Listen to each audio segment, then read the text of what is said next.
전자제품에 내장된 인쇄회로 기판, 즉 PCB에서 전류가 흐르면 주변 공간으로 전자기파가 발생합니다. 이 전자기파를 방사 방출, Radiated Emission이라고 합니다.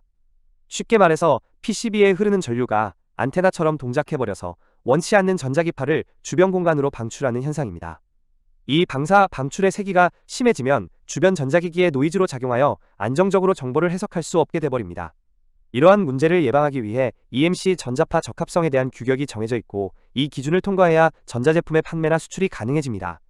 이번 영상에서는 PCB 레이아웃을 CST로 임포트하고 적절히 세팅하여 시뮬레이션함으로써 방사 방출에 대한 분석을 진행하는 방법을 알려드리고자 합니다. CST 시뮬레이션을 통해 EMC 성능을 분석하여 실제 전자파 적합성 테스트에서 발생할 수 있는 다양한 문제들을 사전에 파악하고 해결 방법을 적용하여 최적화할 수 있습니다.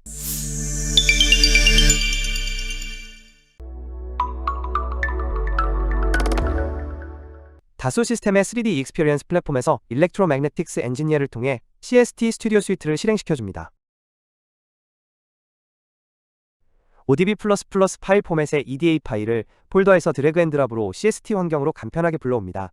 EDA 전용 임포트 대화 상자가 뜨게 되는데 여기서 PCB 레이아웃의 세부사항을 얼마나 반영할지 선택할 수 있습니다. 이번 해석에서 관심 영역의 네트만 가져갈 수 있도록 설정하겠습니다. 네트 탭으로 가서 Enable Net Restrictions를 체크하여 선택한 네트만 3D 모델로 가져가도록 설정합니다. 여기서 선택한 네트는 U1으로 표시된 칩에서 시작해서 커넥터로 가는 신호의 경로입니다. 파트 라이브러리로 가서 RLC 소자에 설정된 값을 확인할 수 있습니다. 좀 더 현실적인 수치를 반영하기 위해 100나노페럿 캐패시터의 기생 저항과 기생 인덕턴스 값을 설정합니다. 폴트 데피니션 대화 상자에서는 특정 핀 간의 폴트를 설정하여 3D 모델에 바로 반영할 수 있습니다. 신호가 시작되는 U1 칩의 12, 13번 핀에 각각 포트를 설정해줍니다. 그리고 신호가 이어지는 중간 지점에 위치한 L5 소자의 핀들에도 각각 포트를 설정해주겠습니다. 포트를 설정하는 이유는 해석할 때 어디로 에너지가 입출력될지를 정의하기 위함입니다. 스택업 설정에서는 어떤 레이어를 3D 모델로 가져갈지 선택하고 각 레이어의 두께나 물질 특성을 어떻게 반영할지를 설정할 수 있습니다. 가장 최애각의 솔더 매스크 레이어는 해석 결과에 큰 영향을 주지 않을 것을 알기에 배제하여 3D 모델로 가져가도록 설정합니다. 필요한 설정을 마친 후 Finish Import 버튼을 클릭하면 3D 환경으로 PCB 레이아웃을 불러오게 됩니다. 임포트, 엑스포트 기능에서 3D 파일 가져오기를 통해 간단하게 다양한 포맷의 CAD 파일을 불러올 수 있습니다. 하지만 불러와진 지오메트리를 우리가 원하는 방향과 위치에 맞게 배치하기 위해서는 트랜슬레이트나 로테이트를 해야 하는데 조금 번거롭습니다. 이렇게 하지 말고 CAD 지오메트리를 원하는 위치로 불러오기 위한 노하우가 있습니다. 먼저 새로운 CST 프로젝트를 열어서 CAD 지오메트리만 불러오고 기준점이 되는 곳에 로컬 좌표계를 배치해 주도록 하겠습니다. 기준점이 되는 로컬 좌표계 위치를 조정한 뒤 별도로 저장해줍니다. 다시 원래 CST 프로젝트로 와서 여기에도 임포트했을 때 지오메트리가 위치하는 기준이 될 로컬 좌표계를 배치해줍니다. 이렇게 한 뒤 CST 서브 프로젝트를 불러오게 되면 로컬 좌표계가 맞닿는 곳으로 CAD 지오메트리가 불러와지게 됩니다. 이어서 방사 방출 테스트를 위한 시험 환경을 모델링 해보겠습니다. PCB와 바닥도 체면이 이격되는 충분한 공간을 박스로 만들어주겠습니다. 이름, 좌표, 컴포넌트 그룹, 물성을 설정하여 박스를 생성해줍니다. 단축키 F를 눌러 박스의 바닥면을 선택한 뒤 Extrude Face 기능을 눌러줍니다. Extrude Face에서 두께를 0으로 설정하고 물성은 PEC로 하여 PEC 시트를 생성합니다. 아직까지는 반쪽짜리 시험 환경을 모델링했습니다. TX라는 최상위 컴포넌트 그룹을 만들어서 테스트 벤치와 PCB와 커넥터를 한 군데 모아줍니다. TX 컴포넌트를 선택하고 트랜스폼 기능에 들어가서 미러, 커피를 적용하여 대칭되는 곳에 똑같은 모델을 생성해줍니다. 새로 생성된 모델은 RX라고 이름을 바꿔줍니다. 잘 보면 지오메트리는 복제가 되었는데 럼프드 엘리먼트나 포트는 복제되지 않은 것을 알 수 있습니다. 럼프드 엘리먼트와 포트도 트랜스폼 앤 미러, 커피 기능을 사용하여 대칭되도록 복제해주겠습니다. 내비게이션 트리의 머티리얼 항목에서는 작업 중인 CST 프로젝트에서 고려되고 있는 물성의 리스트가 보여집니다. 물성치를 확인해보면 몇 가지 물성은 이름만 있고 입실론과 뮤가 1로 나오는데 이것은 물성치가 설정되지 않은 것입니다. CST에서는 CAD를 임포트했을 때 물성치를 꼭 확인하고 잘 설정해 주어야 합니다. 만약 CAD에서 넘어온 물성의 이름이 CST Material Library에도 동일하게 있는 경우에는 Update Properties from Material Library 버튼만 눌러서 편하게 물성을 불러올 수 있습니다. 그렇지 않고 임의로 물질명이 설정된 것은 그 물성치를 사용자가 직접 입력하여 설정합니다. 이제 송신측인 TX와 수신측인 RX를 연결하는 케이블을 모델링하겠습니다. Hide All Dielectrics를 눌러서 도체만 보여지게 한 상태에서 TX 1번 핀과 RX 1번 핀이 이어지도록 케이블 구조를 생성해줍니다. TX와 RX 2번 핀에 대해서도 동일하게 케이블을 생성해줍니다. 도선을 감싸는 인슐레이터 물질도 역시 생성해주겠습니다. 이번 시뮬레이션에서는 1번 핀과 2번 핀에 해당하는 디퍼런셜 시그널 페어의 방사, 방출 특성만을 해석하고자 하므로 나머지 핀은 해석에 반영하지 않는 것이 시뮬레이션 시간을 단축시킬 수 있습니다. 따라서 지금 보이는 커넥터 기구물에서 해석에 필요하지 않은 부품들을 해석에서 제외하는 설정을 하겠습니다. 해석에서 배제되길 원하는 컴포넌트를 복수 선택한 후에 Groups 하위에 Excluded from Simulation 이라는 항목으로 드래그 앤 드랍 해줍니다. 해석에서 배제되는 컴포넌트는 앞에 마이너스가 표시되게 됩니다. 마찬가지로 RX 측에 대해서도 동일하게 필요없는 부품들을 해석에서 제외하도록 설정합니다. 3D 시뮬레이션을 하기 위해서는 3D 모델도 필요하지만 에너지를 어디로 입력할지 정의해주는 폴트가 필요합니다.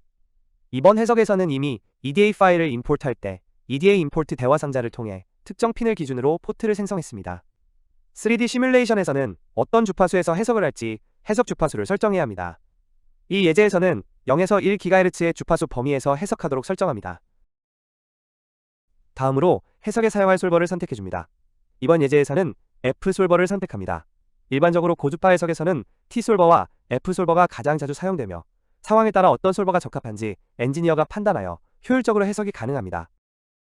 백그라운드를 클릭하여 해석에 사용될 바운딩 박스의 크기를 설정합니다. X축, Y축, Z축 각각 지오메트리의 끝으로부터 얼마나 공간을 확장할지 수치로 입력하게 되는데 여기서는 Z축 아랫면만 1000mm, 즉 1m를 확장시켜줍니다. 바운더리즈를 클릭하여 해석에 사용될 경계 조건을 설정합니다. Z축 아랫면은 일렉트릭 바운더리 조건을 설정하고 나머지 면들에 대해서는 오픈 애드 스페이스 조건을 설정합니다. 전자기파가 외부 공간으로 방출되는 일반적인 고주파 해석에서는 그냥 오픈 경계 조건이 아니라 오픈 애드 스페이스 경계 조건을 설정해야 올바른 결과를 얻을 수 있습니다. 방사 방출로 인한 전기장의 세기를 관측하기 위해서 파필드 프로브를 설정하겠습니다. 파필드 프로브를 통해 해석 공간 외부의 필드 세기를 확인할 수 있습니다. 프로브는 원통형으로 일정한 반경과 높이마다 여러 개를 설정해야 하는데 하나하나 설정하려면 소모적인 작업이 될 수 있습니다. EMC 테스트 셋업을 편리하게 하기 위한 기능 중에 포스트 프로세싱 탭에 EMC 워크플로우 기능이 있습니다. Define Field Probe라는 세부 기능을 실행해줍니다. Cylindrical 좌표를 통해 프로브가 배치될 좌표와 간격을 설정해줍니다. 설정이 완료되면 내비게이션 트리의 프로브스 항목에서 프로브들을 확인할 수 있습니다. 글로벌 프로퍼티즈에서 메쉬 생성의 기준을 설정할 수 있습니다. 여기서는 기본 설정대로 메쉬가 생성되도록 합니다. 업데이트 버튼을 누르면 생성되는 메쉬에 대한 정보가 나옵니다.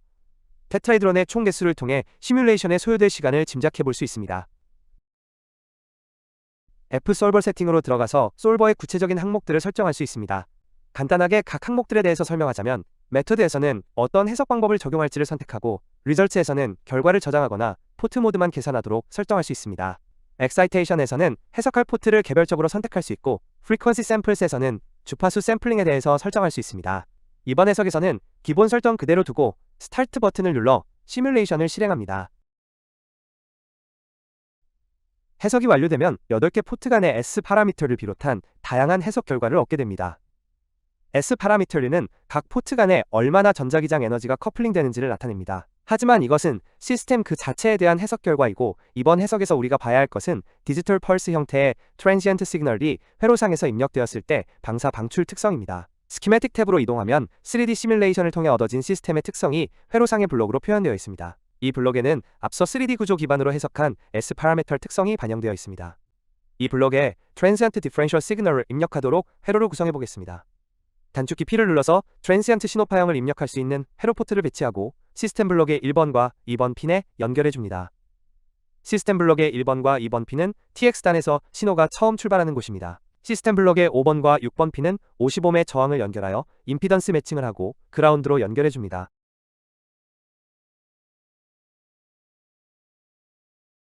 시스템 블록의 5번과 6번 핀은 RX단에서 신호가 마지막으로 도착하는 곳입니다. 이렇게 하고 나면 시스템 블록에 3번, 4번, 7번, 8번이 남는데 이 핀들은 3D 시뮬레이션에서 신호가 지나가는 중간 경로에 위치한 포트들입니다. 이 포트들을 일단 그라운드로 연결하여 선로가 쇼트된 것으로 만들어줍니다. 스키매틱 해석을 통해 전압과 전류를 측정하고 싶은 회로상의 위치에 프로브를 배치해 주어야 합니다. 시스템 블록의 1번과 2번 핀으로 들어오는 라인에 프로브를 추가해줍니다. 마찬가지로 시스템 블록의 5번과 6번 핀으로 나가는 라인에 프로브를 추가해줍니다. 또 디퍼런셜 시그널의 특성도 관측하기 위해 디퍼런셜 프로브도 추가해주겠습니다. 그리고 각 프로브의 이름을 적절하게 바꿔줍니다.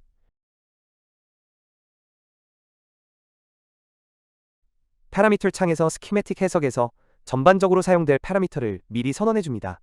클락 신호의 주파수를 나타내는 변수를 설정하고 0.066, 즉 66MHz의 값을 설정합니다. 클락 신호의 주기는 주파수의 역수이므로 1 나누기 클락 주파수로 값을 설정해줍니다. 구성된 회로를 트랜지언트 해석을 하기 위해서 태스크에서 트랜지언트 항목을 선택하고 OK를 눌러줍니다. 내비게이션 트리에서 태스크 하위에 트랜지언트라는 태스크가 생성된 것을 확인할 수 있습니다. 이제 트랜지언트 태스크의 세부 설정을 세팅해 보겠습니다. 우선 스키매틱 해석에 사용할 트랜지언트 시그널의 총 시간 길이를 클락 주기의 20배로 설정합니다.